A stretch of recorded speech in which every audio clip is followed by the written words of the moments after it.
Hi, everyone, and welcome to a very special episode of Timely Topics. As you can see, we are not in our studio in downtown Hartford today. Instead, we are right here at Foxwoods Resort Casino for Shaping Connecticut's Future sports and entertainment event hosted by the Rebellion Group. So, Connecticut has a great history of sports, as many of you might be aware, from Walter Camp revolutionizing football to the invention of the wiffle ball. We've always been a game changer in sports. But what's next? So this event is bringing all of the brightest minds in the industry together, from visionaries, entrepreneurs, change makers, playmakers, to explore how we can push the boundaries of sports, technology, fan engagement, and even some community building right here in our great state of Connecticut. Some things are staying the same for the episode, so I'll be your host, and I'm joined by my teammate today, Jennifer Mathieu. Hello. So, Jen, we're here live at this event. We've walked through. There's a great buzz about the place. Fox 61 is right outside our door, recording a bunch of interviews, which you're going to get a chance to check out later on when they put them up in the coming weeks. Tell us a little bit about, what makes you excited to be here today. Well, first of all, I love that Rebellion Group has started to do these Shaping CT Future events. So they do these quarterly. We talked about this in the last episode of the podcast. So to me, it's bringing people together that are really interested in the space, experts. We have some very notable people here with us today, and having a conversation about the future of Connecticut. You and I both love our state. We have a very small but mighty community that I think all kind of comes together and tries to build and grow together. This is the space to do it, and talking about something so fun like sports and entertainment. Yeah, and huge props to Rebellion Group. I mean, they were going to have it out at their headquarters in Cheshire, and now we're at Foxwoods, and the place is packed, and it's going to be an action-packed day. Yes. Just to set up a little bit of the episode for you guys, we're going to be having some interviewees come in throughout the course of the day, and they're going to be dropping. So there's a bunch of great people here, including Jen Rosati, right? Oh, that's so awesome. Connecticut Gold Legacy, bringing our first ladies championship back in 1995. So I know we've got some listeners out there a little bit excited to hopefully get Jen in for a quick interview if we can. Jen, I thought we'd also kick things off a little bit. Let's talk about, we grew up in Connecticut. Connecticut's home. For me, getting a chance to come down, be a part of the sports entertainment event, it was a no-brainer to say, yeah, sports have played a huge role in my life and in my development and now in my family's life. So I thought we might dig in for the listeners and talk a little bit about what sports entertainment has meant to us over our few decades here in Connecticut. Yeah, and I know sports has been a big part of your household, and you talk about that being like the cornerstone of how you raise your family, and you share a lot of, I think just like cultural relevance around it, and the connection here in Connecticut, and then even to home in Ireland, right? Yeah. So talk more about your history, your passion, and even like what you do now and relating to sports and entertainment. Yeah, I'd be honored to. I think one of the things that stands out to me is I grew up in Enfield, and we were such a great sports town. And one of the things I want to give a big shout out for before we even get into this, right, is, there's been this kind of buzz around Connecticut. We don't have a professional sports team. First of all, it's not true. Right. Connecticut's on down here, making things happen. And we're going to get into some of that in a little bit. But you know what Connecticut does have? We have a tremendous sports culture, right? If you go to many of the towns throughout Connecticut, and I'll just speak about my own for a second, so shout out to all my people back in Enfield, right? You had baseball, you had hockey, you had football, you had soccer, you had swimming, you had wrestling, you had volleyball. And we were proud of each and every one of those sports. You had banners hanging out through the high schools. And if you look at one of the things that makes Connecticut such a great place to raise a family, when you look at all of our towns, right, all 169 of them, they've got ball fields, right? And that's something that to me really represents one of the things that makes Connecticut so special. We're a community. It feels small here. And one of the things that's great now getting up there in the years is you go out and you network with people. And if you're from Connecticut, where'd you go to high school? Did you play ball, right? What do you have in common? And so just being able to make Connecticut feel a little bit smaller through sports and entertainment, it's always something that I've cherished. And it's really cool now today getting a chance to kind of pass that along to the next generation. Yeah, and I think even like the smaller sports, we don't have necessarily a major league baseball team, for example, but all of our sports are so accessible. You could drive right up to a Yard Goats game. You don't necessarily always have difficulty getting tickets. You might see 3 or 4 people that you know. You have a great experience. It isn't I don't know. There's just a difference to me, like going up to Boston to go see a sports event. To me, I have to do a lot of planning. I'm worried about parking. I got to get there several hours before I'm figuring out what I'm doing. This to me is it's a very accessible place. And I love what you said about the small towns and interconnected, similar to me. I grew up in Lebanon. We have a huge soccer culture. It's really, really big for us. And people by the school they went to and how good their teams are. But the fact that we are all so close together as a state, you can play teams on the other end of the state in the same conference and be able to have some really, really good competition and growth and meet new people because our state is so small. It allows for that. Other states don't actually have that same type of environment. Right. You play regional. I grew up playing soccer, travel soccer in Enfield. And this was really before the days that premier soccer clubs had really kind of Yeah. landed on the map. And yeah, you'd participate in the state cup. And yeah, you wanted to win some tournaments, but the state cup was a big deal. I mean, state cup was cool because you travel all around the Yeah. state, and we had a chance to find some glory there, you know, late in our careers, and had a chance to go out and capitalize on an opportunity. And now today, many years later, my daughter's 11, and we got a chance last year. However, the draw was picked. We had 3 away games, and we drove a couple hours down the state, and we took them down there, and it was just a really special thing to be able to kind of continue to share some of those traditions. When you think about sports and entertainment, you think about tradition, you think about culture, Yeah. right? And it's such a great way for us to, I think, cement in some regards, like what the values are of the place that you're from, what the values are maybe in your family. When you think about the people that are drawn here today, when you look around and when you go on the website and you see all the folks that the Shaping CT event's been able to bring in, these are folks that, you know, one of the things that I love about it, right? They're competitive, right? We talk about business. I think you want to be competitive in business here.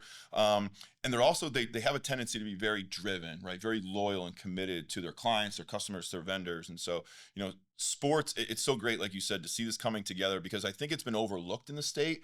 And really, if you actually take a step back and peel the onion and you look at what sports has meant to Connecticut's growth over the last several hundred years, we've always really had it at the center of our entertainment. Yeah. And we talked about a second ago, you said business, right? And I think, you know, I talked with Nova Lorraine. She's a UConn alum. She was on the, she was a cheerleader for UConn for a few years. And we were talking about the correlation between entrepreneurs and athletes, and some of that drive, that grit, that resilience, that working hard, playing hard, like getting out and meeting people, the leadership development. We talked about that with Gino on our last episode, right? Like really developing players as leaders. And I think there's a huge correlation between entrepreneurship, athletics, and that team mentality. Like we're in it to win it. We're here together. We're going to fight through. I don't know. I get excited about this. People kind of have always, I still play ball as we talk about, and I still try to stay active, and it's a big part. Everybody in my house is playing sports still, and it's kind of almost like a prereq now. If you want to come hang out in the McGloin household, you gotta be playing ball still. And one of the things I like to talk about is, like, to me, it's I like to compete. You like to win.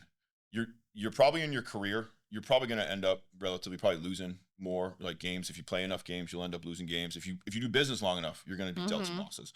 I think one of the things that strengthens the correlation for me is, like, can you lose? And can you deal with losses and overcome them? Do you have what it takes to go to bed at night saying, hey, I didn't have my best performance today, but I'm going to get up tomorrow morning and I'm going to go to work twice as hard? And that, to me, is what is required of you in today's business world, right? There's a lot of competition out there. There's very few barriers to entry for a vast majority of the businesses that we see now growing in Connecticut, especially for a lot of the design, build, and manufacturers. We're going to get into this. We got some great stuff going on here in Connecticut from a manufacturing standpoint. You've got to be resilient. Sports teaches you that in a way that almost really, you get no other training ground in life.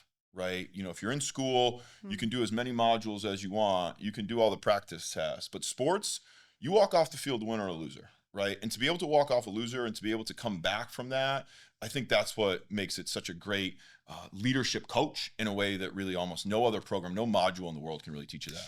It's so funny that you say that, because so my connection point there is, it's, you probably learn more through failure, right? Is what you're saying, by playing sports. And it translates directly to life. I told you that I've been reading Clear Thinking, and I love that book. And last night there was a really good quote I was reading, and I went to write it down. I didn't write it down. And it was really just talking about seeing failure and seeing our inability to see it, our inability to recognize it, is directly linked to our ability to be successful and think about, like, really, like, interpret or take learnings from it.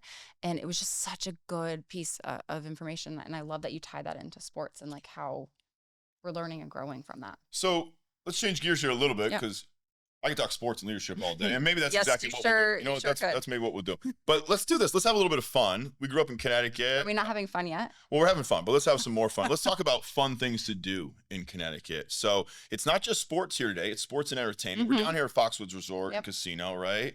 And this is a great place to come to have lots of fun. Let's dive into some of our favorite things. So whether we go back into the archives of your childhood, or maybe even today, I'm out in Colchester, you're in West Hartford, so we still live in the greater Hartford area, if you will. We still spend a lot of time going out and doing things. What are some of your favorite things? If I said to you, hey, you're coming to Connecticut, what are some of your must-stop places for great entertainment? Okay, so there's a really long list because you know that I am all about traveling locally and really diving into the experiences of the places that you live. And someone said something to me about a year ago. They were visiting me in West Hartford, and they're like, "You have the most amazing space. Like, think about it. You've got this walking space that very dog friendly, great restaurants and shops and things to do, and you don't necessarily recognize it when it's right next to you every single day. So it's one, taking a pause and looking at what's around you. Where can you take quick day trips? And in Connecticut, luckily, everything is a quick Yeah. day trip away. Yeah. We have amazing stuff down by the shoreline. I grew up in Lebanon, told you this. So I'm about 15, 20 minutes from where we are now. Foxwoods, Mohegan Sun are the big places that we used to go, just like to go out to dinner or just to walk around or see great shows. I saw Dane Cook here. I think it was here back when I was in high school. So just like really fun event spaces around here. I love Mystic. Such a beautiful space. Lots of great spaces down there. And of course, there's a ton to do in Hartford. We talk about Hartford all the time. Yeah. What about you? Anything like nostalgic or you do we're now? here at the casinos today, and massive shout out to when Foxwoods and Mohegan, and we'll credit them together in the space, when they came on board, I mean, they really changed the landscape of Connecticut's entertainment. Prior to that, I don't know if we feel quite as proud necessarily, right? But when they showed up, it changed everything. You now have people taking buses from 4-5 hours away to come to places that, for me, I take for granted, right? I mean, I come down the road to these places all the time. This is a place to come see a great show, to have a great meal, to network. We're here today for business, right? You can come back this evening and have an amazing time. And we have world-class chefs in this building today. You have a dedication to entertainment, unlike really what you might see anywhere else in one space here on the East Coast. So I love coming down to both the casinos and really for the shows, for the music, for the art, for the design of the building. So what they've done here and the expansion of what they've done is a huge credit to everybody involved. And that's fantastic.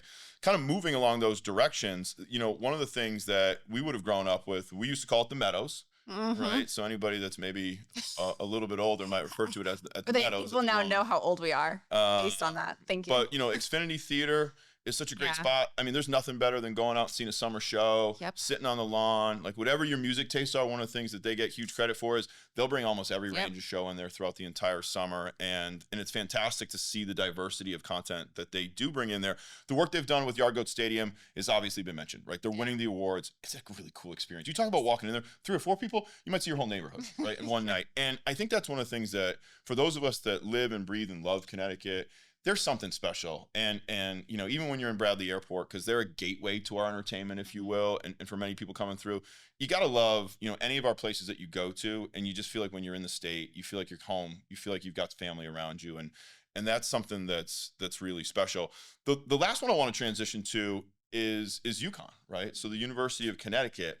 What they've done, for those of you who haven't been in the Storrs campus, maybe in the last 5 to 10 years, I mean, they've completely revolutionized the way that campus looks, the amount of investment, the infrastructure, the ball fields, the ice rinks. It looks incredible. They've now created something there at the campus that is a destination, and you can go up there with your family, obviously reasonable ball prices to get in, and have a really great experience. I mean, I think everybody always, you thought about Gamble Pavilion, which is still there. You had Memorial for many years next to it. And so, huge shout out to what they've done there on campus. That little quiet corner of Storrs now is certainly a destination for sports entertainment. Yeah, I love that you said Memorial Field. I grew up coming to UConn for everything and seeing games at Gamble, seeing games at Memorial, and then obviously going over to Rensselaer and experiencing that. It's like this hometown pride. We have amazing sports teams at UConn, and beyond just football and basketball, there's a lot of really, really cool sports. And I think we probably take it for granted more often because we're just around it. Our students are playing, right? So we kind of build relationships with them and then want to go out and support. But there's just a lot of really great things happening. Think about like Jorgensen. Think about the people that come to UConn. We have amazing speakers that come from all over the world, really, just thought leaders in different spaces. I know the Dodd Center does some really good talks as well. So I don't know. I just feel very privileged to have a campus community that has a lot of like great entertainment and great sports action. Yeah. Let's talk about UConn sports and how it has helped to, in some regards, fill the potential gap that some might perceive of not having a major league ball team. And again, we're going to get into Connecticut Sun. I mean, the work that Jen Rosati and their team has done has obviously been phenomenal. And the rise and growth, not just in women's sports, but particularly in women's basketball. I mean, there's so much to talk about there, and we'll get to that in just one moment. But the UConn sports team, the franchises, it's nice when your team's winning. And we've done a lot of it now over the last, 30 years. And one of the things I think that we really are grateful for is that it is our flagship institution. And it brings a sense of pride to the state, even with maybe some of the sadness of losing Memorial. The move to Rentschler Field was an attempt to, in all likelihood, provide the state, something that they could rally behind and to bring the football program out to the Hartford area there, which really makes, it does give us, when you go and tailgate at the Rent, everybody from around the state. And it's not always UConn alumni, right? There's just Connecticut people that are proud of their state and they want to root for their football team. What do you think about the potential gap? Do you perceive it as a gap? And what do you see us having done to fill, those spaces? It's interesting because I don't look at it necessarily as a gap. I think until you get older and people ask you, like, are you a Yankees or a Red Sox fan? I don't know. Like, right. We sit in Connecticut and we're like, there's some sort of divide. And depending upon where you grew up, you're on one side of that or not. And then it makes you go, wait, why don't we have our own, like a Connecticut version of that? But I think UConn, you're right, is that version that, and to me, having a whole state rally behind this one team, you don't necessarily have the divide as we do. Even football, like there's so many different people rooting for different teams across the state. So it feels so good when there's a championship win and having like the parades in Hartford and like just everyone gets behind it. And every sports bar or restaurant, like they have the games on during March Madness and otherwise. So it's just this really great community. So I don't know that I've ever really saw it as a lack because I've just been so interconnected in the UConn community that it's just been a piece of my Yeah, it's part of our identity. I think the Red Sox Yankee thing was great in the 2000s, when there was, truly a rivalry going on there. And shout out, I know that we probably got some Mets fans out there mixed in, and there's a few of those out there. Giants, Jets, Patriots. But it is actually pretty cool. And one of the things that it does do in Connecticut is that if you're a longtime local, some of those conversations are a little bit fun, right? So you don't have complete homogeneity amongst the group. You've got some differences, and those deviations make for a bit of fun. And I think they actually help to rally us around one particular sports brand in UConn to bring us all together. I do want to come back to the Connecticut Sun, right? Because I think we have to make sure that it's pretty clear. We do have a professional sports team in Connecticut, the Connecticut women's basketball team, the Lady Sun players. I mean, we are talking about now the fastest growing franchise. I mean, the WNBA has taken completely almost the world by storm, and we could attribute it to an individual player. We could attribute it to kind of changes in sports culture for females as they're coming out of high school into the pro. Whatever you want to say, like, we're here, and that Connecticut Sun team has been around, right, for a long time. They've been to the finals 4 times, as early as 2004, as late as 2022. Still looking to get them over the line, and we hope that we can have a parade for someday for that. But really, when you think about it, now you're going to be bringing in the types of household names that used to be synonymous with Hartford. When you go back and look at the Whalers, one of the things that people got excited about for the Whalers was who was coming to town. Like, Gretzky's coming to town, that's a must-see game. And I think that's probably the only gap that I have foreseen, right, with not having necessarily that type of star power, right? When you think about Madison Square Garden and who that's going to attract and some of the players over the years that would come through, you'd go to see Jordan play, right? You'd go to see Bird play or some of these players. Well, now, next season, right, we're going to get a chance to see Caitlin Clark play, right? You're going to get a chance to see our own Paige play. You've got, women playing at the highest level that are now commanding the same attention, the same interest as many of the players that came before. And that's really exciting. And I think for Connecticut to be so synonymous with ladies basketball, it's just nice to see those two coming together and having that synergy. So I was curious if the Whalers were going to come up. And I didn't think we could have this conversation without you mentioning them. So thank you for doing that. You checked my bingo box. I think in some regards, I mean, I've seen it, and somebody's going to fact check me in the comments here, but I think they're still like one of the leading apparel sales, right? People are still buying Whalers jerseys and hats and gloves and scarves, despite the fact that the team really hasn't played. I know people that have never seen them because they're so young, they're rocking the Whalers gear, which is great, right? Great, keeping it alive. So let's go back. I think one thing I wanted to add to the comment that you said about Connecticut and with UConn, I think UConn women are shaping the future of women's sports. Sue Bird launching together. I went to South by Southwest last year. We got to hear a whole talk about that, and like that whole everyone watches women's sports brand that you know, the tagline that was being launched, and obviously Caitlin Clark and Paige Beckers and a whole slew of others are bringing that story to the forefront, and being able to go to these large stadiums that are selling out and watching women play.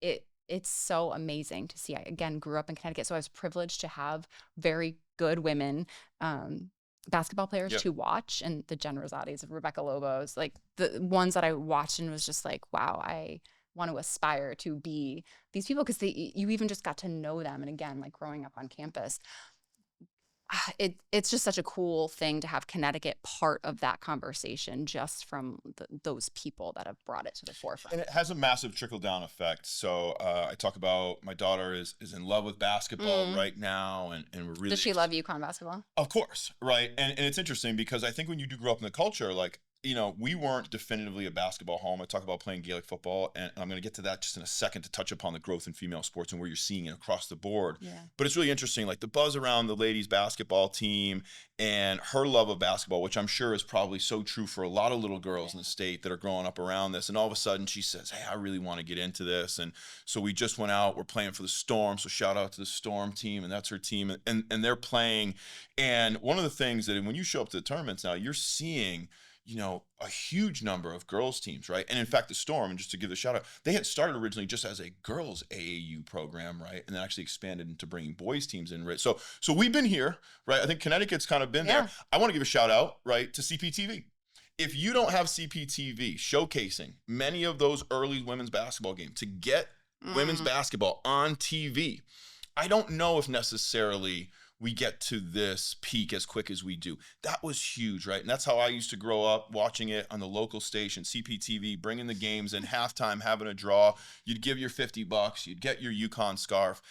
And that was fantastic. That really, to me, points to like where Connecticut's had a sports culture for a long, long time. We're now just getting recognized, I think, at that highest level. We're now probably at a national or maybe even international kind of, you know, spectacle where, especially when you think about basketball, but just all of our sports in general, and what it means for really our community at large. And you were going to talk about Gaelic football. I couldn't not, right? It's a sports podcast, and a shout out to Hartford GA and to all of my USGA clubs. One of the things I'd like to kind of mention is that, like, you've got something that really is a great showcase. So we talk about big sports, but yet you've seen actually a lot of growth in some, you know, up and coming sports. Like if you go back 25 years ago, like there weren't lacrosse programs everywhere. Like now you've got boys and girls lacrosse, you know, coming into high schools, and we're starting to see it. We play Gaelic games, hurling, and football. And one of the things I was going to say we've had more young girls enrolled in our program consistently than we've had boys, which had typically been predominantly a game played mostly by the boys up until the last 20 or 30 years. You're seeing this growth nationwide. So I think to pull this together and put a bow on it, there's a certain sense of pride about community and sport here in the state of Connecticut. So many great entertainment options. And yeah, it is nice to sometimes feel like you've been doing it for a while, that you were a trend starter. And there's a certain sense of pride, I think, that, you know, as I go out and coach my daughter and we continue to grow as a family, to feel like, hey, this is a place where girls really have had a chance to play ball, you know, for a long, long time. And it's always been part of the culture. Yeah. And I'm looking forward to the rest of the conversations today, and thinking about, we're talking about shaping CT's future. It's the future of Connecticut, not necessarily just looking back and being nostalgic about all we've created and being the first. But I'm looking forward to having the conversations about, like, where do we go from here? How do we continue to be trendsetters and pushing this dialogue forward? How do we continue to push trends in the right direction? Yeah. And I'll tell you, like, so we'll switch gears for this segment, and let's dive into the future. And one of the things that stands out when you look at the guests that are here at the Shaping CT event today, and one of the emphasis points that Connecticut is talking about being Connecticut made, make it here, build it here. And, you know, we've got the wiffle ball, and I think everybody kind of knows about that. But let's talk about contemporary stuff.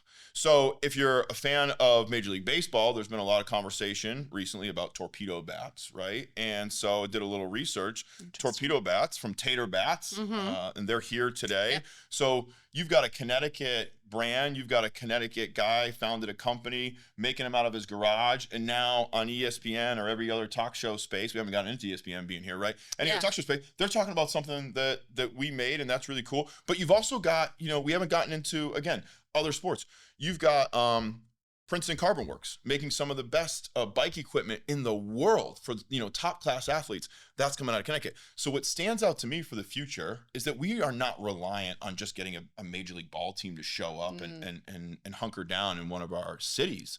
We are actually doing it grassroots like we always have. And if you look at one of the strengths of Connecticut, it's always been our manufacturing. So now you've got great manufacturing, and it's kind of being exemplified in a lot of the sports equipment, a lot of sports games that are coming out. Manufacturing the future. That's it. Right here in Connecticut. Yeah. So for me, I think as we think about the future, what's the intersection? Entrepreneurship starts here. So right here in our home of CCEI, we've had some folks come through with sports and entertainment content, and that's great. And one of the things I love about it is that you can come through our program and you can go down the road and you can find 10 manufacturers that are going to be able to help you make that and sell it from here and have your headquarters here and employ people from Connecticut. So we think about the future of Connecticut sports entertainment. I'm thinking about it starts with entrepreneurship and supporting many of these startups and the businesses that they're running. And having the level of talent and industry experts and people that are all in such a close proximity to one another, it makes it the perfect breeding ground for innovation in sports. Yeah, absolutely. So stay with us. We're going to have some interviews coming up from a variety of folks here at the event today. All right, everybody, we're back here with our first interview, which is with DJ Pereira, who is the co-founder of XG Sports Group and also a graduate of Quinnipiac College. Welcome. Yeah, thank you guys. Appreciate the time. I guess I have to say Quinnipiac University. Yeah. College when you were there, though. No, it was still university. Oh, it was okay. Yeah, well, college a little bit before my time. Thanks so much. Congratulations on all your success. A really cool background in sports, in particular soccer. I'm up here on your LinkedIn page. Head coach in the MLS Next group, right? Assistant coach at University of New Haven, Vail Soccer Club, director of coaching. So many things going on, but you've got some really exciting stuff going on with the XG Sports Group. Tell us a little about what you're working on. Yeah, so myself and my partner Shane, we started XG Sports Group coming out of coaching college athletics. Right after COVID, we really realized that there was just a massive bottleneck of recruitment that, families needed guidance in the ever-changing landscape with the NCAA.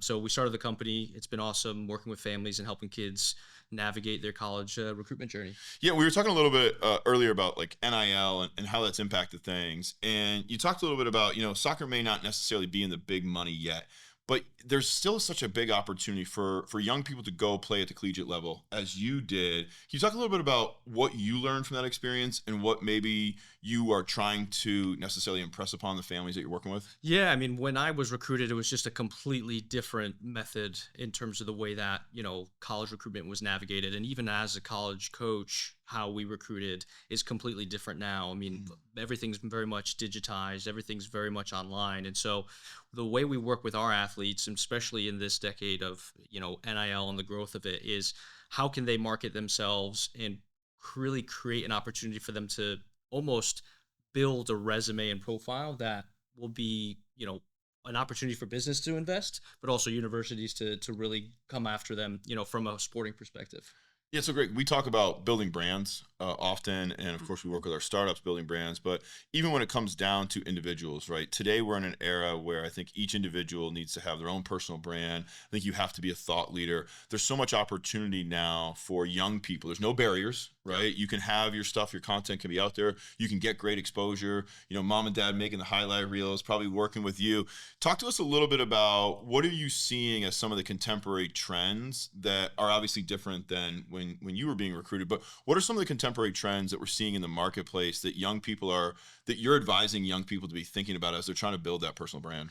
Yeah, I mean, one of the things that, a lot of athletes are dealing with is with NCAA rules constantly changing, there are more and more players in the marketplace being recruited to such limited spots on teams. And so when we talk to our athletes about how they can build that profile and resume, it could be, even from an admissions perspective of starting a business, right? And profiling themselves to say that they have this leadership quality as well as an athlete. And so a lot of the coaches that we talk to, always it's the academics, the athletics, but also the profile and kind of their outreach as a professional.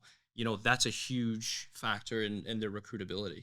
Yeah, we have championship labs at UConn. I don't know, Jen, if Mhm. you're thinking a little bit about that and what we're trying to do to recruit students and being able to try to provide them the resources. So if you have a really competitive young person who has this business acumen or wants to pursue it, we now have to have the facilities, the courses, the curriculum, the instructors to be able to guide them in that way as Yeah, and I well. think they also part of that is also like influencers in general, like teaching people to utilize their name and any of the things that represent themselves to generate revenue. So talking about themselves as a business, so personal branding, and there's a lot that UConn's doing around that. But I was really interested to hear that you actually are telling some of our high schoolers, like put something that differentiates you on your resume, because college admissions is tough. You can no longer be a good athlete and a good student. You have to have there's like that next level thing. And so I like to hear that students are coming in with business ideas. That's keeps our lights on. Yeah, that's awesome. Let's change gears here a little bit. And you're a Connecticut kid, and you get to play ball here, and you're also working on another project, right? You guys are building some facilities. Tell us all about that, because as a Connecticut kid who grew up here and played ball, more fields for the better, because Yeah. there's just so many people looking to play now. Yeah, I mean, Vale Soccer Club, sports club, out of Middletown, Connecticut. I've had the opportunity to join them and kind of help them execute what they're looking to do. Right now, they're building a multi-million-dollar facility out of Middletown, Connecticut. It's going to feature 3 outdoor turf fields. It's going to have an indoor field house with locker rooms. They have a massive, almost WeWork space. It's Wow. called the Forge. Oh, that's cool. Eli Cannon's tap room is going to have brewery on site. There's going to be offices. There's a physical therapist. There's a psychologist. So honestly, the idea around the Vail idea was, can we bring business and athletics together in one location and provide an opportunity for this just extended growth where we can help fund the athletics, Yeah. right? And ultimately, at the end of the day, the goal is to have a pro-am team. Oh, wow. Wow. Yeah. Okay, that's super exciting. I think, as somebody who's been involved in youth sports and we're involved in some games here, finding field space, finding quality field space has become really difficult. It's a very competitive market. We've been using some of the same names for many years, and the prices continue to go up. A little bit of competition will be good for the marketplace. So as a consumer, I'm happy to hear that. Talk a little bit about, the intersection now where you have better facilities, you're ideal, you're training athletes at a higher level. What you're trying to do is, of course, get them placed, right? It must be exciting for you to be able to kind of exist on both sides of it. You're supporting young people, which is fantastic. You're giving a chance to give back in a way that you had a chance to give back. You're also getting a chance to be a part of the business side of it. Talk about what that means to you personally.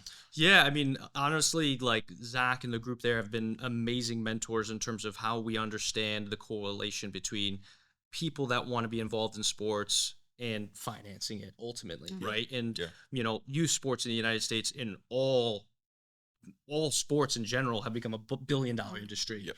And we don't want to continue to price gouge. Yeah. We want to be able to say, hey, look, come be in this high performance environment, compete, and have the opportunity on a greater journey. But we're able to subsidize while bringing in costs and managing that. So it's a really holistic approach that we're trying to tackle. Yeah, that's fantastic. And really, if you think about why we're here today, it's about being innovative. It's thinking what comes next. And this is definitely a what comes next idea. TJ, thanks so much for stopping in. And No, taking appreciate some it, time to guys. chat with us. This is awesome. Hi, everyone. I'm here with Steve Wasek, the CEO of Victory Sports, and really excited to have Steve on, because one of the things I was saying to Steve just before we went live was I've been seeing these insoles on my Instagram feed for the last 2 years. So I think Instagram's trying to tell me that I probably need a little pep in my step, and Steve's going to help make that happen. Steve, welcome. Thanks for coming on. Tell us everything that we need to know about Victory. Yeah, sure. Thanks, Rory. Well, the company's been around for about 10 years. We're based in Milford, Connecticut. It's got a really cool backstory. Anybody who's from the Fairfield County and New Haven County area might know the Archeola shoe store. It's been around for over 100 years. And the patriarch there, his name is Matt Archeola. And back in 2005, he was recruited by the U.S. Olympic team to be their orthotist. He was making their custom orthotics. And he said to the coach, besides making your orthotics, I'd love to help you win races. And the coach said to him, well, if you can help us with a faster, more explosive start, that would be amazing. So he developed what today is known as the Victory insole. And it worked because back in 2010, they actually won Olympic gold for the first time in 62 years. Oh, wow. Team USA. So Matt, unfortunately, didn't get a gold medal, but the rest of the team did. And he got a nice picture with a thank you. All the players signed it. So, and then, we basically built the business We started it in 2016. We're based in Milford, Connecticut. We've got about 35 people now. And our mission is to really help athletes run faster, jump higher, and protect them from injuries. And we've got a product that does all those things. Yeah, that's fantastic. I'm going to have to get some, and maybe we can get a deal for my teammates because they might need them too. It's such a really cool story going back to the family piece of it. And I actually didn't know that, because one of the things I have to say is that your marketing and advertising is so tuned in to your demographic, right? When I see it, I see, 16 to 25-year-olds, and they're out there, and it really looks like you guys have been able to cater to not just like professional athletes, but to me, it looks like you've got college athletes, you've got high school athletes. Tell us a little bit about kind of how do you make that work? Because this is something that can not only help high performance athletes, but I think you're saying that you can help really anybody that puts on a pair of cleats. Yeah, absolutely. I probably should explain the product first. Sure, please do. So it's basically carbon fiber from heel to toe and a nice comfortable top cover. But the concept is energy return. So when you bend your foot, it stores energy, and then you push off to run or jump, and it returns it explosively. So athletes can literally jump higher, run faster, and land softer too. So that's why it also helps in terms of injury protection. So again, it's an amazing product. We've been doing it for 10 years. And, back to your question, we call it Victory insoles, but really there's no insole on the market like it. If you think about Dr. Scholl's or Superfeet, all of those brands have really talked about comfort.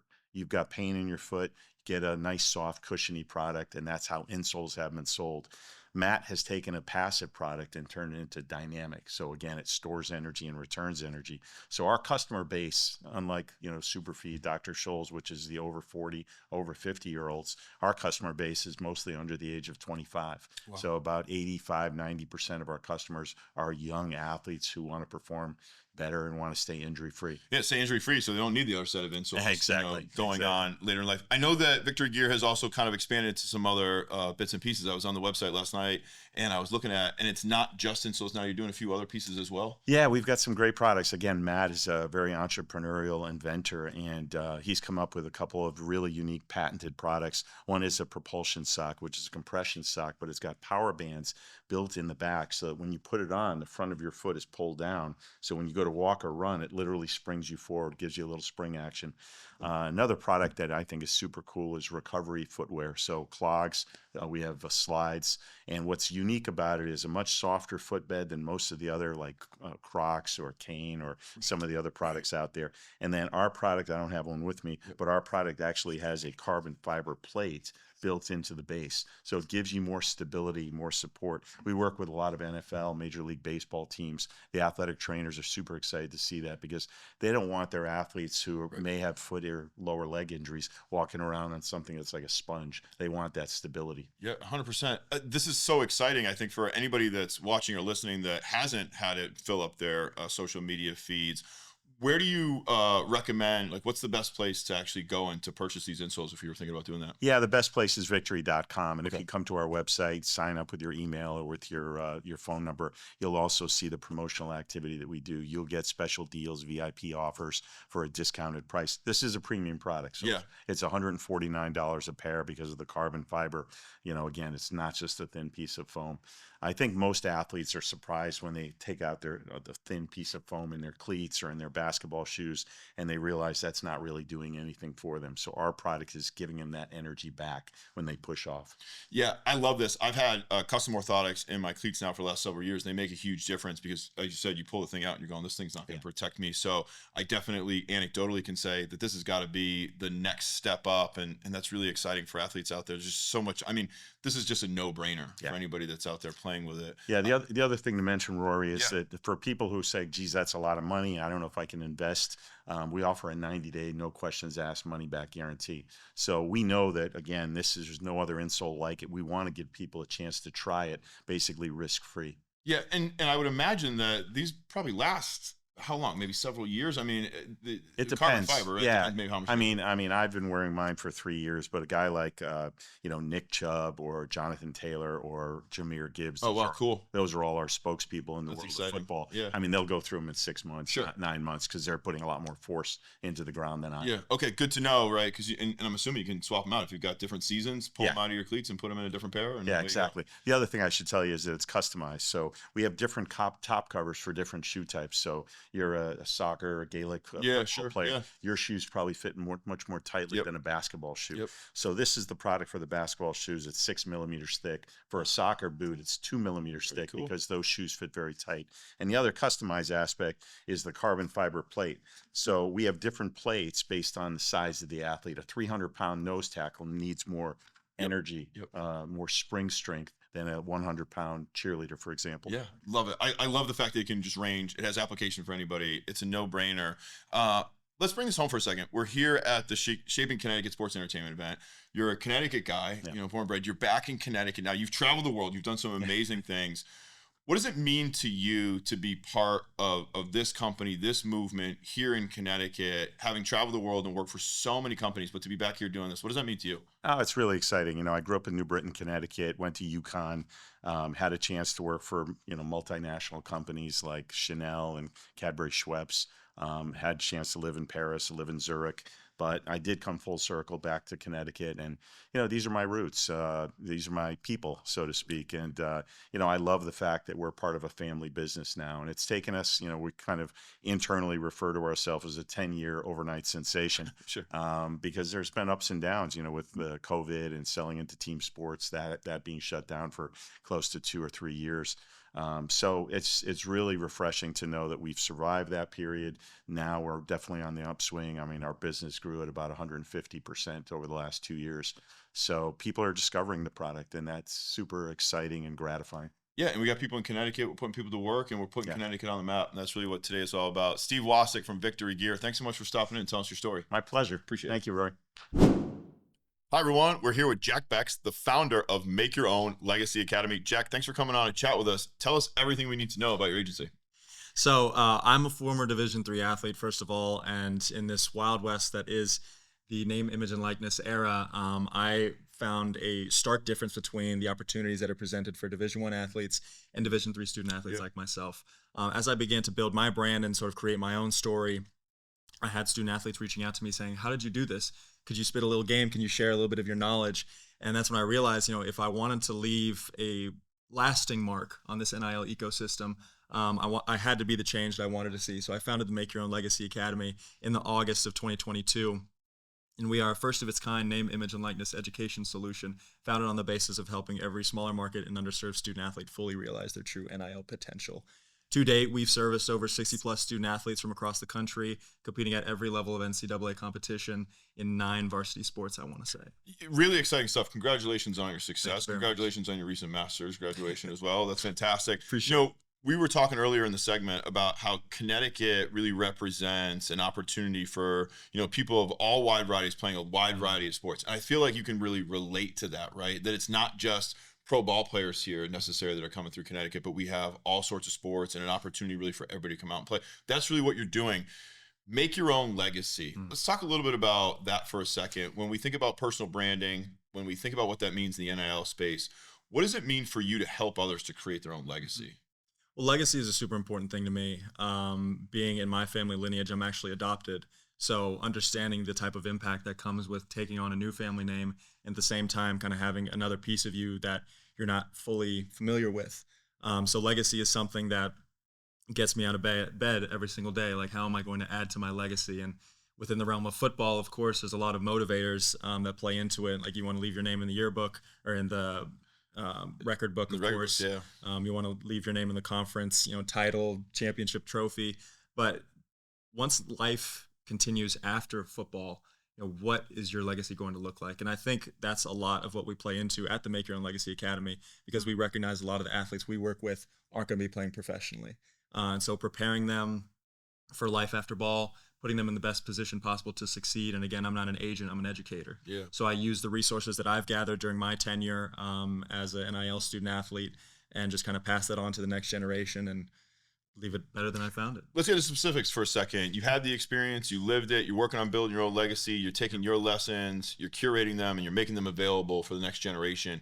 Give us a few quick hits, right, that you think really stand out, that can make the difference as you're working with these young people. What is it that you would advise them, for anybody listening that's in this spot? What are you trying to pass along right now? I think the number one thing is just be hungry. As a Division III student athlete, there weren't people who were coming to me for these types of opportunities. And not really taking no for a final answer. I can't tell you how many emails I sent out during the early days of my NIL pursuits, but whether they didn't get back to me, whether they got back to me and said no, I didn't let that stop me from, kind of getting to the point where I'm at today. I think with a lot of student athletes I work with as well, they just present themselves in such unique ways to these brands, and kind of what I've taught them and what I've instilled in them is approaching it as if almost you're applying to a job. You want to have a resume, you want to have maybe sometimes a cover letter, tell them why that they should want to work with you. What type of value can you bring to their brand? So again, that's not only going to help with the short-term currency gain, a couple extra $100 in your pocket's never bad, but at the same time, you're developing these lifelong skills of being your own advocate and being your own salesperson of your skills and your abilities. I absolutely love your story, and I love your passion. We were just talking a little while ago about this intersection point between entrepreneurs and athletics. And obviously, we're talking about NIL, so it's really leveraging your personal brand to make money, right? Correct. Just as you would as a product or technology. How do you see your journey as an athlete to now becoming an entrepreneur? Do you see correlation between that experience? Anything you can draw back to?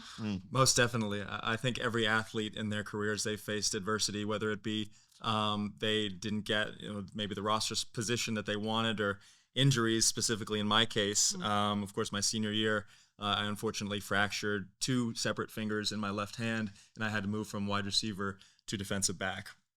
And I didn't see that as sort of a setback. I saw it as a new opportunity. And I think it's similar to the world of entrepreneurship.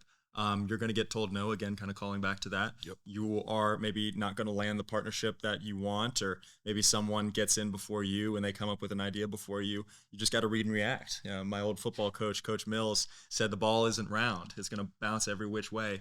So just making sure that you're prepared for it. And really, in all honesty, that's the game of life. It really is, right? The resiliency to be able to overcome is what we've been talking about. We feel like there is a great correlation between athletes and their ability to go on and to provide really great value to the world of business.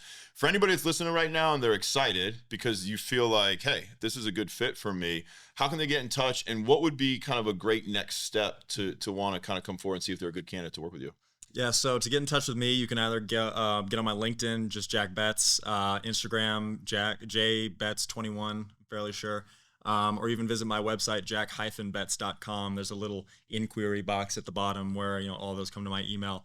And I'd say if you want to work with me and you want to be a member of the Make Your Own Legacy Academy, you got to be ready just to not have things handed to you. I know I mentioned that I provide these resources and I provide schooling and tutoring, but at the same time, they have to be the ones to go out and employ these. They have to tailor them to their own approach, because there's not a one-size-fit-all type thing, but at the same time, it's a very successful kind of program, and every single athlete that we've worked with has landed at least 1 or 2 NIL partnerships. So again, they've got, while they might get accepted to the academy, that's not going to guarantee them landing an NIL partnership. It comes with hustle, it comes with ambition, and again, you come back to that word of hunger and not taking no for an answer. I'm going to put you in the best position possible to succeed, but it's going to be on you to go out there and make the play. Yeah, everybody at CCI can relate to that. You know your customer, you know what you want.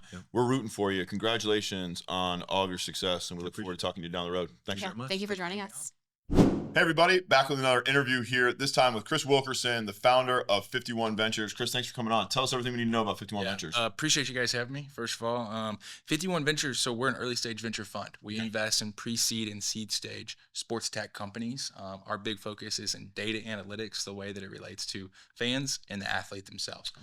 Being a former athlete, sitting in a lot of different seats from that side of things through coaching, admin, office, and then to the founder side, we really wanted to be able to go back and invest in those early stage founders for the table that we sat at. Yeah, and give them an opportunity. Break this down for our listeners who might not be really familiar with this. What are the types of data that right now are standing out in the marketplace that you're seeing as being critical for operations? Yeah, I'll give you one on each side, so from the fan and the athlete side. So on the fan side, understanding consumer behavior, not just as it is when they're at the stadium. Today, ticket prices are high, things are tough, right? Most fans, rabid fans, are not going to every game, right? 363 days of the year, they're not at the stadium. Collecting consumer data and understanding that outside the stadium is huge. And then on the athlete side, a lot of movement analysis, understanding the athlete's body on a different level is really important now. Yeah, talk to us a little bit too. Like, what about technology, right? So we had Steve Wasik in from Victories doing his insoles. Obviously, we're now at a point where we can measure everything. And when you think about some of the technology that we see Whoop, right? So if you're a golf fan, Rory McIlroy will actually post what some of his Whoop scores were throughout the day. We're tracking sleep, we're tracking heart rate, we're tracking all sorts of stuff. Where have you seen some trends heading in that space?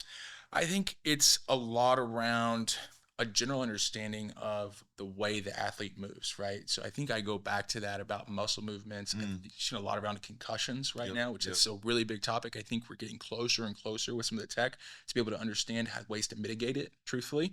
I think those are huge, right? The athlete body is being pushed now more than it ever has been before. And so we're only getting stronger. We're only getting faster as humans, right? There's a reason there's records set every time we have the Olympics roll around, right? Faster and stronger. Recovery is important. Things like that. Those are so important to an athlete. Yeah, and I'm even thinking about the ability to potentially get real-time data for an injury assessment, right? Are we at a point where you think we're getting close to concussions? Obviously, we've seen a lot of money gone into research and study that. But what about some of the other injuries? I mean, are we at a place where we're starting to see technology get to a place where we can get almost real-time injury updates and being able to diagnose that almost on the field? Yeah, actually, there's some really cool products right now. I just was with a guy last night. I'll give him a shout out sometime, I'm sure. But where we're actually not just risk mitigation, right? Mitigating their ability to get injured, but also enhancing what the recovery form looks like. So by being able to risk management, it also can get them onto the field, onto the court 2 times faster. Things like that when we implement, just from a day-to-day standpoint, are really huge. Right. Tell us about your story, Chris. You've got a really interesting journey. Spent a little bit of time in the NFL as a long snapper, with tight ends and the 49ers. We've been having a theme coming in here today. One of the things that we love at the intersection of entrepreneurship and business is you got to be able to compete. You've got to have resiliency, and it oftentimes leads to leadership. Tell us a little bit about how your athletic journey has aided you, or things that you've pulled from that athletic journey that have helped you in your business operations. I think one of the things I always did growing up and then as I went into college is I put myself in an uncomfortable position, right? And kind of forced myself to either have to succeed or fail. And a lot of times it was failing, right? But on the times that I did get, fortunate enough to actually move on out of certain projects with my last exit and things like that, it was, it was a competitive mindset, but I had to just put myself in a position to allow it. Right. And we've been kind of harping on this theme relatively throughout the course of these interviews, but it's something that's really important to me as an athlete is that oftentimes you end up losing more, right? If you play a lot of games throughout the course of whatever your career is, you lose a lot, right? And you have to be able to recover. You've got to be able to come back, finding out a way to get better. Have you ever looked back and reflected on maybe some losses along the way that were poignant, and they were the ones that taught you the biggest lessons that helped you today move forward, and now you feel like you're recouping some of those victories? It's one of those cliche things where everybody says, it's not a loss, right? It's a lesson, instead. But at the same time, as much clichéness as you want to give that, I think it's so true, because nothing that I ever failed at, in a sense, or did a bad or poor job hurt me, right? It really did help me understand at some point in life where it was like, man, I did that 6-7 years ago, but today something came up and I was like, hey, I know how this could go wrong, right? I've been here before in this spot close enough that I can understand I need to do things this way. And so learning from those experiences, which is important, because as you go on in your career, it's so important to have those experiences. For young entrepreneurs getting started, regardless of the industry, any specific piece of advice that you have that helps you to keep going? Or more importantly, how do you recognize what things you should keep pursuing and what things maybe that it is to let go of? Something I learned in the middle of my career was, if you don't wake up just so excited to do it, please don't do it. That's not your thing, If genuinely, and I mean that from the bottom of my heart, you should be amped to do what you're doing every day. Enthusiasm, passion, to me, number one ingredient. If you want to have success, you got to love what you're doing. Let me change gears a little bit. I'm passionate about communication, helping others communicate effectively. Pitching is a part of that entrepreneurial journey. It's probably a large part of what you do. You hear pitches, you're pitching folks. What have you learned about pitching over the last several years and being a part of a couple exits and kind of going in on one side, you're taking pitches, on the other side, you're pitching your business. What have you learned about the pitch game? Yeah, honestly, I mean, it's turned into a different ball game now, right? Where it's institutional money. I mean, our fund is obviously, we've got to go out and pitch money to get and to be able to give to those founders, right? And that's a huge component. So the game's really ramped up on that side of things. The one thing I'll always tell everybody is you can't be afraid to ask. You can't be afraid to ask for the introduction from somebody. You can't be afraid to ask for the ask of what you need out of them, right? Give and then ask. And I'm a big proponent of give, because I do think it always comes back. But if you don't ask, you'll never get. Yeah, I think that's just a great piece of advice when we work with our entrepreneurs, when we work with startups, when we work with anybody. You've got to have a call to action, right? At the end of the day, you're showing up. What do you want, right? Make sure that you're explicit with it. Let's wrap on this. We're here at the Shaping Connecticut's Future event. We're down at Foxwoods. You just recently moved to West Hartford. You're now here immersed in Connecticut. What's it been like coming from Texas? You've gotten a chance to travel around the country a little bit and play ball. You're now in Connecticut. What are your thoughts on doing business in Connecticut? What's that experience been like? I'm excited to get embedded into it a little bit more. There's a lot of rich history here, right? When I moved here from Texas, obviously everything's bigger in Texas, right? It's the whole deal, right? You've got Jerry's World for a reason. You got the Rangers and everything you need. I think there's a lot of sports being pushed there, but something I learned when I moved here was that there's a lot of rich history that's kind of been uncovered here and maybe covered up for a little bit. And I think some of it's kind of coming back, as you can see by this event, right? So I think there's excitement, and I think there'll be some more entrepreneurs that kind of run through the state. 100%. We have a rich history, and now you get to be a part of it, Chris. We're glad to get you in Connecticut. We're glad to get you on the show. Thanks very much. Appreciate it, man. Thanks. Hi, everyone. I'm here now with Peter Conroy, who is the founder and CEO of The Difference, a weight management application. Peter, thanks for coming on. Thanks for having me. Yeah, absolutely. So tell us a little bit about your story, and most importantly, tell us a little about the app.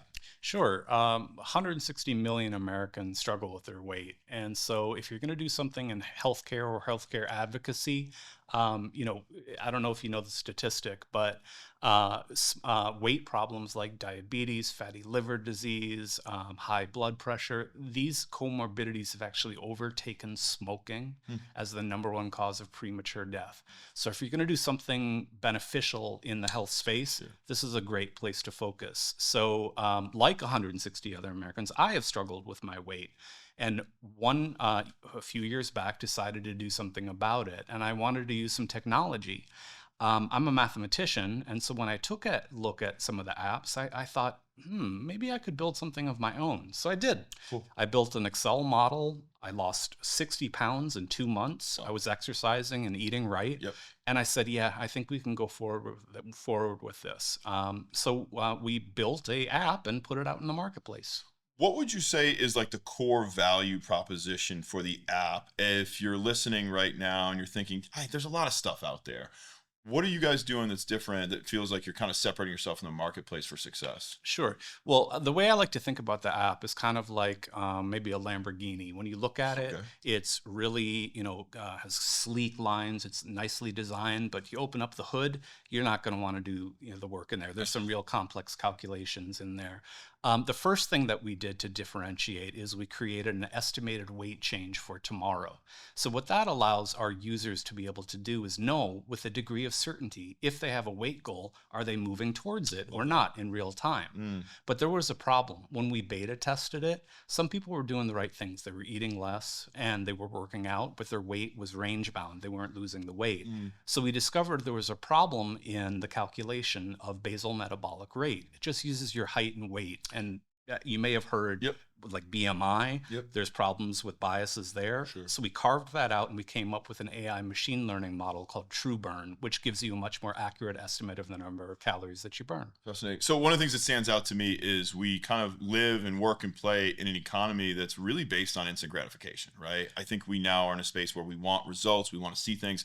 You see so many businesses that are relying on AI integration to show you what it would look like to bring the furniture to your home, to show you what it would look like to put the hat on your head. it feels a little bit like you're tapping into some of that psychology there and being able to let people kind of see their weight tomorrow today. Was that part of the philosophy? Is that part of the psychology of what you think is giving the app some success? We try to paint it in a little different picture. Okay. Instead of instant gratification, we like to think of the app as a companion. Okay. Like you can flip it out, and as you put in your data, those numbers update in real time. So you'll really know, hey, should I have a smaller dinner here tonight, or is it okay if I go out and have that steak? When you think about the application's scale or growth, we're here at Sports and Entertainment down at Foxwoods, and you think about the number of people that you've been able to impact or help. You thought about ways to kind of work with different community segments, working it in ways where it is truly like a proactive companion. Any thoughts on how you've been able to go in that market? Absolutely. They always say for startups and really for any business, don't try to boil the ocean. Mm-hmm. So our beachhead market is a demographic where the statistics are worse. We've noted that among non-Hispanic Black women, the rates of obesity are 15% higher than the national average. There are, of course, some differences in body sizes, and we understand that, but still the statistics and the comorbidities that go along with that made us focus on that demographic as that being where we could make our greatest impact. Yeah, you've also were having a chance to tell me a little bit about kind of the mission in regards to not only working on the app, helping people to live better lives and to manage their weight loss. You've also had a chance to bring a lot of young people on board and to have a lot of people involved with the business from an internship standpoint. Want to tell us a little bit about what the fundamental ideology was behind that and what that's actually brought to the business itself? Sure. So you mentioned kind of the mission. That really is what drives us. At our highest level, what we're about is increasing longevity and improving quality of life. So I'll know or I'll feel like the company's a real success when we start seeing user-generated content, let's say on Instagram, saying, I have a father-daughter dance and I need to drop 40 pounds because I can't dance one dance without getting winded, and the person says I was able to do it, something like that. But where we do try to give back in terms of kind of working with the community is we have a bunch of interns. We're partnering with the New York school system called the City University of New York. And we've hosted over 100 interns, giving them real life experience, something great to put on their resumes. And a lot of them have gotten starts in the software engineering industry. Yeah, that's fantastic. Being able to kind of share that mentorship and also to be able to have different people involved early stages is such a great way to have advocates and ambassadors out there. Let's bring this home. So we were talking a little bit about your mother, grandmother being from Connecticut. We're back here in Connecticut today. We're at the Shaping Connecticut's Future event. What does all of that mean to you? I mean, to be here as a founder, to be here as somebody who's participating in this event, what does it mean to you personally to be part of this today? Well, as a founder or just as a human being, keeping our eyes out and listening for cues and things that kind of illuminate our next steps. This is the University of Connecticut Center for Entrepreneurship and Innovation. That perked my ears up. We've done accelerators and things like that. But what brought me here was an invitation actually of the event's founder, Bryn Tyndall. He was a college roommate of mine. And we haven't seen each other in 30 years. So he invited me out. Here I am, got to meet his family, and I've been enjoying the conference since. I did have some roots, as you mentioned. My grandmother's from New Canaan, Connecticut, where my mother grew up. And I remember some nice summer visits coming out to Connecticut, visiting. Congratulations on your success. Great to have you back here, and we'll look forward to seeing and hearing more from you in the future. Thanks, Rory. Hi, everyone. I'm now joined by Ashley Volkins, the Director of Development and Marketing at Connecticut's Beardsley Zoo. Thanks for coming on, Ashley. Thank you so much for having me. Oh, we're very excited to be here. So we've had some sports folks on the show. We've had some great conversations, but I want to have somebody from the entertainment space. But Ashley was just educating me all about what Beardsley do. And it's more than just entertainment down at the zoo. You want to give us a little profile of what you guys are up to? Yeah, we're so much more than just animals as well. But our 4 pillars at the zoo are education, conservation, research, and guest experience. So my job at the zoo is to raise money and get the word out in simple words. And so sometimes I forget that people even come to the zoo because we're doing so much else, right? We're doing so much to educate everyone around Connecticut. We're Connecticut's only zoo. So we are the zoo of Connecticut. Okay. And so we're educating people of all ages, going to schools, senior centers, community events, just to get the word out about wildlife and wild places, climate change, how that's affecting, how that's affecting Connecticut Yeah, and even your backyard. the way that we live. All right, that sounds great, but let's get into this for a second. When I think zoo, we think animals still. Yes. And I got to know, what are some of the big features? What are some of the most exciting things when I come to the zoo? What do I need to go see? Yeah, so, oh my gosh, such a tough question. So your first stop is going to be the wolves. We have 3 types of wolves. We have Mexican wolves, red wolves, and maned wolves. However, the maned wolf is actually not a wolf, fun fact. So there you go. we have Andean bears, we have leopards, otters, monkeys. We really have something for everybody. And when you see people coming through and they're having a great time, obviously, as the director of marketing, like that, obviously, is such a great thrill. What do you feel like is the core value that you want to project, especially being here today? We're at the Shaping Connecticut's Future event, sports and entertainment. What do you want to leave behind for folks that are interacting with you, for folks that are watching this? Like, what's something we should be thinking about? We think of Beardsley Zoo. What do we want to think about? I love that question because we often say that, people go to the zoo to pass their values onto their children. Okay. It's, saving animals out there in the wild, wildlife and wild places, and just understanding that we can all play a part in saving animals. A lot of our animals are part of the species survival plan or saving animals from extinction. And so we're part of this larger family of zoos. Across the country, we are AZA accredited, so that's the gold welfare of animal care, and only about 10% of zoos are AZA accredited across the country. So it's a real honor. I've got to ask, as somebody who gets to do marketing at a zoo, I have to imagine you can get pretty creative with some of your campaigns, some of your ideas.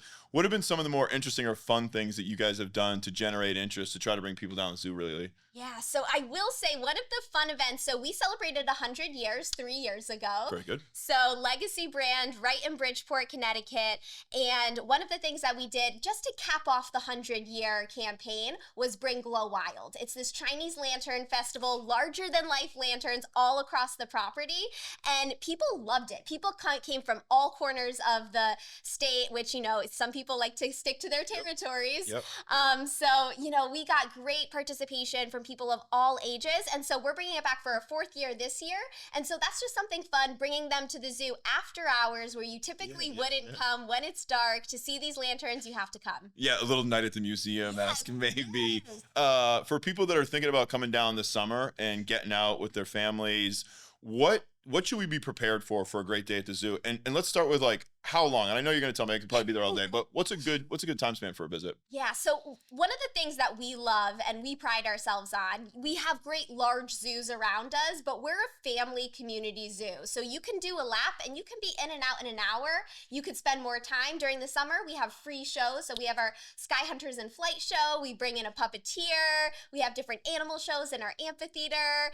You can get cafe, food, ice cream. You can have a whole day out there, of course, but you can be in and out in an hour. You can do a loop, and that's why we encourage people to become members, because you can see whatever you want. One of the things that we've been talking about all day, we love about Connecticut. You're from Connecticut, and it feels small. Like, one of the things I love about this is that you can meet people and you feel like you're part of a community.